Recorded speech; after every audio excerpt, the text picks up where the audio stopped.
If you are an entrepreneur or a business person and you are absolutely wore out, you're fed up, you're ready to throw in the towel, you are done, then I have good news and I've got bad news. The bad news is absolutely no one cares. The good news is that's okay.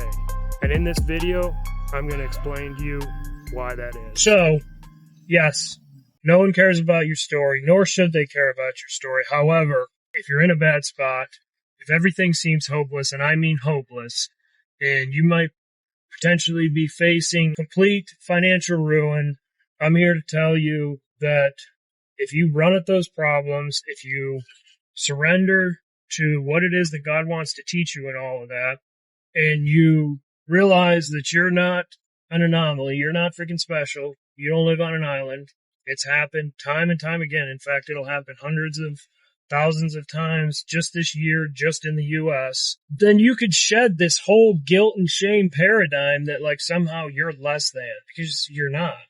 I heard somebody talking about King David in the Bible, who, as it so happens, I'm named after King David in the Bible, and David means beloved.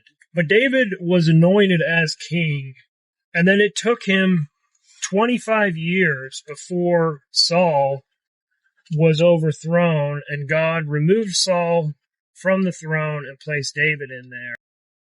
David had to go through those 25 years of developing his character, developing his skill sets, becoming a better leader, realizing his dependency on God, building his humility, because everyone who wants to do something great, anyone who's a leader, anyone who's a king, anyone who's a fierce lion, is a paradox. If they're truly good at what they do, they're not only incredibly ego-driven and insecure, they're also simultaneously incredibly humble.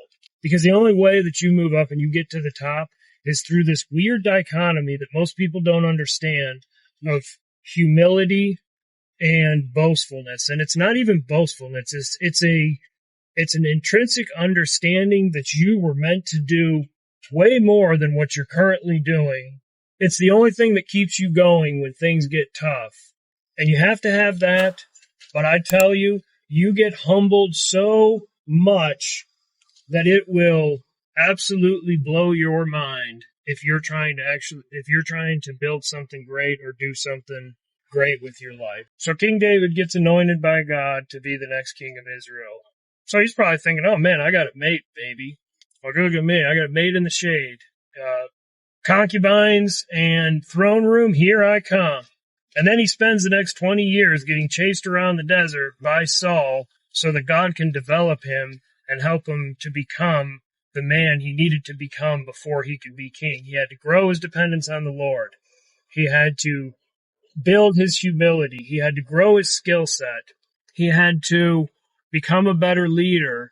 All the things that God put him through, or maybe didn't even put him through it. Maybe he just allowed him to go through these things because God knew that when he became king, he would need all of that character development and those skill sets to be a decent king.